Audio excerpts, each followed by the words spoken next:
నమస్తే, నేను మధు. తెలంగాణలో టీడీపీ ఎంటర్ కాబోతుందా? దీని గురించి తెలంగాణ బీజేపీ అధ్యక్షుడు ఇండైరెక్ట్ గా క్లూ ఇచ్చారా? అసలు ఏం జరుగుతుంది? ఈ రోజు మనం తెలుసుకుందాం. ప్రస్తుతం మనతో పాటు ఉన్నారు సీనియర్ జర్నలిస్ట్ సిఎస్ రావు గారు. వారిని అడిగి మరిన్ని విషయాలను తెలుసుకుందాం. నమస్కారం సార్. నమస్తే సార్, ఆంధ్రప్రదేశ్ లో కూటమిగా వెళ్తుంది టీడీపీ. ఇక్కడ తెలంగాణలో కూడా అడుగు పెట్టబోతున్నట్టు గత కొద్ది రోజులుగా వార్తలు వస్తున్నాయి. కానీ ఇప్పుడు బీజేపీ అధ్యక్షులు, అదే తెలంగాణ బీజేపీ అధ్యక్షులు చేసినటువంటి వ్యాఖ్యలు వైరల్ అవుతున్నాయి. మరి నిజంగానే టీడీపీ వస్తుందంటారా? వస్తుందా రాదు అనేది బీజేపీ తెలంగాణ అధ్యక్షుడు ఇచ్చినటువంటి ఒక స్టేట్మెంట్ని బేస్ చేసుకొని అంచనా వేసుకోవచ్చు. తాజాగా ఆయన చెప్పినటువంటి మాటలు ఏంటంటే, రాబోయేటువంటి రోజుల్లో భవిష్యత్తులో ఎప్పుడూ కూడా మేము బీఆర్ఎస్ పార్టీతో పొత్తు పెట్టుకోము. చాలా క్లారిటీగా మాట్లాడారు ఆయన. మరి ఆయన సొంతంగా వ్యక్తిగతంగా చేసినటువంటి వ్యాఖ్యలు, లేదంటే ఢిల్లీ బీజేపీ పెద్దలు సంకేతాలు ఇస్తే ఈయన చెప్పినటువంటి మాటలు అనేది ఆయన చెప్పాలి. బట్ ఆయన చెప్పినటువంటి మాటలను బట్టి చూస్తే కనుక భవిష్యత్తులో బీఆర్ఎస్ పార్టీతోటి బీజేపీ పొత్తు ఉండదు అనేటువంటి విషయాన్ని చెప్పేశారు క్లియర్గా. ఈ రీసెంట్ వరకు మనకేమనిపించింది, బీజేపీలో బీఆర్ఎస్ పార్టీ విలీనము అని చెప్పి వినిపించింది. దాన్ని ఎవరు ఖండించలేదు ఇప్పటి వరకు.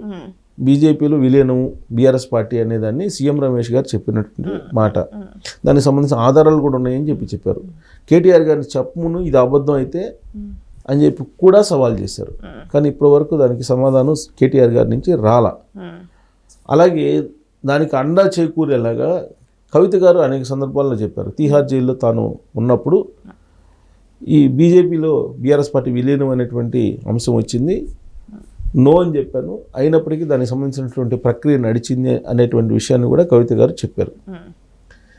అంటే దీన్ని బట్టి ఇప్పటివరకు ఏమనుకున్నారు, బీజేపీ బీఆర్ఎస్ పార్టీ కలిసి పనిచేస్తున్నాయి, రాబోయే రోజుల్లో కలిసి చేస్తాయి కూడా, లేదంటే విలీనమైన అవుతుంది అని చెప్పి అనుకున్నారు. ప్లస్ కేటీఆర్ గారు కూడా ఒకనొక సందర్భంలో ఏమన్నారంటే, ప్రాంతీయ పార్టీల మనుగడ కష్టము, ఏదో ఒక కూటమితో ఉండాలి అనేటువంటి విషయాన్ని కూడా చెప్పి స్పష్టతను కూడా ఇచ్చారు. ప్లస్ 2024 లోక్సభ ఎన్నికలకు ముందు బీజేపీతో కలిసి నడవడానికి బీఆర్ఎస్ పార్టీ ప్రయత్నం చేస్తే మేము నో అన్నాము అని చెప్పి బీజేపీ వాళ్ళు అనేక సందర్భాల్లో కూడా చెప్పారు. అంటే మొత్తం మీద టాక్స్ నడుస్తున్నాయి. సో రాజకీయాల్లో ఎప్పుడు ఏదైనా జరగచ్చు, టాక్స్ నడుస్తున్నాయి కాబట్టి విలీనమా పూర్తా ఏదో ఒకటి జరిగే అవకాశం ఉందని చెప్పేసి ఇప్పటి వరకు అనుకుంటూ వచ్చారు. కానీ తాజాగా రామచంద్రరావు గారు బీజేపీ తెలంగాణ అధ్యక్షుడు చెప్పిన దాని ప్రకారం, మేము ఎట్టి పరిస్థితుల కాలము మేమే అధికారంలోకి వస్తాము అని చెప్పి చెప్పారు. రాబోయే ఎన్నికల్లో మేమే అధికారంలోకి వస్తాం, బీజేపీ పరిపాలన చూడబోతున్నారు మీరు, కాంగ్రెస్ పార్టీ మోసం చేసింది, ఇచ్చిన హామీలు నెరవేర్చట్లేదు, అలాగే బీఆర్ఎస్ పార్టీ వాళ్ళు అవినీతికి పాల్పడ్డారు, అనేకమైన కేసులు ఇరుక్కున్నారు, కాబట్టి తెలంగాణ సమాజానికి మేలు చేసేది బీజేపీయే అనేటువంటి విషయాన్ని చెప్పారు. ఆయన చేసినటువంటి వ్యాఖ్యలను బేరీజ్ చేసుకొని మనం కనుక విశ్లేషణ చేసుకుంటే, బీజేపీ సొంతంగా అధికారంలోకి వచ్చేటువంటి సత్తా తెలంగాణలో ఆ పార్టీకి ఉందా అని అంటే లేదు అని చెప్పి చాలామంది చెప్తారు. ఎందుకంటే ఉత్తర తెలంగాణలో కొద్ది గొప్ప కొన్ని చోట్ల ఉంది, కానీ దక్షిణ తెలంగాణలో అసలు బీజేపీ లేదు. ఆ విషయం రీసెంట్గా జరిగినటువంటి లోక్సభ ఎన్నికల్లో కొంత పర్ఫార్మెన్స్ చూపించినప్పటికీ స్థానిక సంస్థల ఎన్నికల్లో, అలాగే మున్సిపల్ ఎన్నికల్లో ఎక్కడా కూడా పర్ఫార్మెన్స్ చూపించలేదు. ఎంపీలు 8 మంది ఎంపీలు ఉన్నప్పటికీ వాళ్ళ పరిధిలో ఉండేటువంటి ప్రాంతాల్లో కూడా సర్పంచులను వాళ్ళని గెలిపించుకోలేకపోయారు. సర్పంచుల్ని స్థానిక సంస్థల ఎన్నికల్లో, అలాగే మున్సిపల్ ఎన్నికల్లో గెలిపించుకోలేకపోయారు. సో దాని మీద నరేంద్ర మోడీ గారు కూడా సీరియస్ అయ్యారు. తెలంగాణలో బీజేపీ లీడర్ల మీద అనేక సందర్భాల్లో నరేంద్ర మోడీ గారు కూడా సీరియస్ అయ్యారు. అయినప్పటికీ ఆ పార్టీ పరిస్థితి ఏం మారలేదు. పైగా రామచంద్రరావు గారిని బీజేపీ అధ్యక్షుడిగా నియమించడమే బీఆర్ఎస్ పార్టీతోటి బీజేపీ రెండు కలిసి వెళ్ళడానికేను అనేటువంటి విషయాన్ని కూడా చెప్పారు. సో ఇలాంటి పరిస్థితుల్లో మరి రామచంద్రరావు గారు ఏ ఉద్దేశంతో మేము అధికారంలోకి వస్తామని చెప్పారు అని అంటే, కూటమి, తెలుగుదేశం పార్టీ, బీజేపీ, జనసేన కూటమి ఆంధ్రప్రదేశ్లో ఏదైతే ఉందో అదే కూటమి కనుక తెలంగాణలోకి వస్తే అధికారంలోకి వచ్చేటువంటి అవకాశం ఉందనే ఈక్వేషన్కి పరోక్షంగా సంకేతాలు ఇచ్చినట్టు అవుతుంది ఆయన చెప్పింది నిజమైతే. లేదంటే బీజేపీ సొంతంగా అధికారంలో రాలేదు, బీఆర్ఎస్ పార్టీతో పొత్తు లేదు అంటున్నారు. మరి ఎలా అధికారంలోకి వస్తారు, సాధ్యమా అని అంటే కూటమి వస్తుంది రాబోయే రోజులు అనేది సంకేతాలు చాలా బలంగా క్లియర్గా ఇచ్చినట్టు భావించాల్సి ఉంటుంది. తెలంగాణలో పొత్తు పెట్టుకోవడానికి కూడా ఏం లేదు, ఉంది ఒకటి బీఆర్ఎస్ ఉంది లేదా కాంగ్రెస్ ఉంది, కాంగ్రెస్ తో పెట్టుకోరు ఎలాగో. కాంగ్రెస్ తో పెట్టుకోవచ్చు, రాజకీయాల్లో బీజేపీ తోటి ఉంటారు లేదంటే కాంగ్రెస్ తోటి ఉంటారు అని చెప్పి అనుకోవడానికి లేదు. ప్రస్తుతం వాళ్ళ మీద కేసులు ఉన్నాయి. ఇన్ కేసు వాళ్ళు కనుక ఏదైనా కాంగ్రెస్ పార్టీతో కలిసి నడుస్తున్నట్టు సంకేతాలు ఉంటే ఈ కేసులు ఏమైనా విచారణ వేగవంతం అవుతుందేమో, జైల్లోకి వెళ్లాల్సి వస్తుందేమో అనేటువంటి ఒక భయం, ఒక ఆందోళన అయితే ఉంటుంది. ఇప్పుడు విలీనం అనేటువంటి ప్రస్తావన ఎప్పుడు వచ్చింది? లిక్కర్ స్కామ్లో కవిత గారు అరెస్ట్ అయిన తర్వాత కదా వచ్చింది.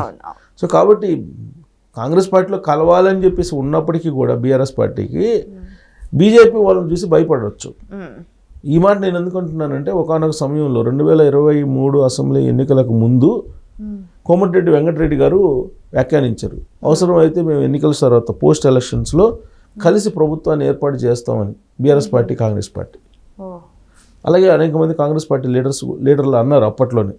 సో కాబట్టి రాజకీయంగా పొత్తులు అనేవి ఇలా ఉంటాయని చెప్పి స్పష్టంగా చెప్పలేం. ఈ పొత్తు కొనసాగుతున్న భవిష్యత్తులో అని కూడా చెప్పలేం. పరిస్థితికి అనుగుణంగా ఆ రోజు ఉన్నటువంటి సిచ్యువేషన్స్ని బట్టి రాజకీయ ఈక్వేషన్స్ మారిపోతూ ఉంటాయి. కాబట్టి ఇక్కడ ఇప్పుడు రామచంద్రరావు గారు మాట్లాడింది కూడా మనం ఫుల్ పేజ్గా 100% ఇదే జరిగిద్దని చెప్పి చెప్పుకోవడానికి కూడా లేదు. మరి ఆయన ఇప్పుడు ఎందుకు అన్నారు ఆ మాట, అసలు ఎందుకు అన్నారు, ఏ ఉద్దేశంతో అన్నారు అని అంటే ఒకటే ఒక కోణం కనబడుతుంది. కూటమి వస్తుందేమో ఇక్కడికి, కూటమి పార్టీలు అనేది. ఇప్పుడు గ్రేటర్ హైదరాబాద్ ఎలక్షన్స్లో ఉన్నాయి రాబోయే రోజుల్లో. మరి గ్రేటర్ హైదరాబాద్ ఎలక్షన్స్లో పర్ఫార్మెన్స్ బీజేపీ చూపించాలంటే కూటమి పార్టీలు, భాగస్వామి పార్టీలు రావాల్సిందే, లేదంటే ఆ సింగిల్గా పర్ఫార్మెన్స్ చూపించే పరిస్థితి ఉండకపోవచ్చు. సో కాబట్టి రాబోయేటువంటి రోజుల్లో బీజేపీ, తెలుగుదేశం పార్టీ, జనసేన 3 కలిసి పోటీ చేస్తేనే అధికారం అనేది సాధ్యము. ఆ కోణం నుంచి తీసుకుంటే కనుక బీఆర్ఎస్ పార్టీతో పొత్తు ఉండే అవకాశం ఉండదు. అప్పుడు ముక్కోణం పోటీ జరిగే అవకాశం ఉంది తెలంగాణలో. ఇప్పటి వరకు ఏంది, రాజకీయ శూన్యత అనేది కనిపిస్తుంది తెలంగాణలో.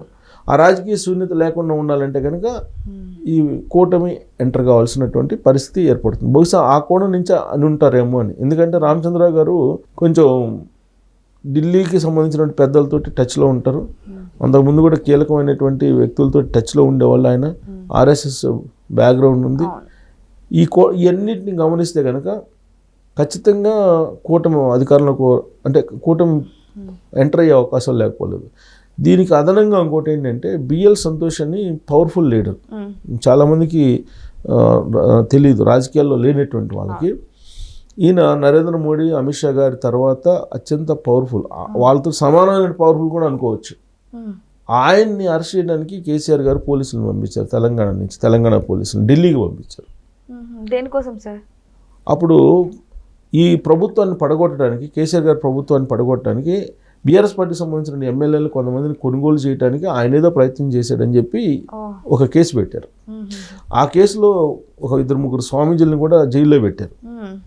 దీని అంతటికీ ఆపరేషన్ చేసింది బిఎల్ సంతోష్ అనేది వాళ్ళ అనుమానం.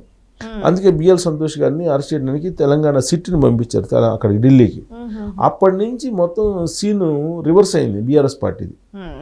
సో అలాంటి బీఆర్ఎస్ పార్టీ తోటి కలిసి బీజేపీని ముందుకు నడపడానికి బిఎల్ సంతోష్ గారు ఎందుకు సిద్ధంగా ఉంటారు? ఉండరు, ఉండే అవకాశం ఉండదు. ఆ పాయింట్లో చూస్తే బహుశా అదే రామచంద్రరావు గారు చెప్పు ఉండొచ్చు. సో కాబట్టి ఆయన చేసినటువంటి వ్యాఖ్యల్లో అయితే మాత్రం తెలుగుదేశం పార్టీ మళ్ళీ తెలంగాణలో ఎంటర్ అయ్యే అవకాశం ఉంది, జనసేన ఎంటర్ అయ్యే అవకాశం ఉంది, కూటమి మళ్ళీ అధికారంలోకి రావడానికి కసరత్తు జరుగుతుంది, తెర వెనుక గ్రౌండ్లో ప్రిపేర్ చేసుకుంటున్నారు అనేది కూడా ఒక స్పష్టమైన సంకేతాలు రామచంద్రరావు గారి దగ్గర నుంచి వచ్చినాయి అని చెప్పేసి అనుకోవచ్చు.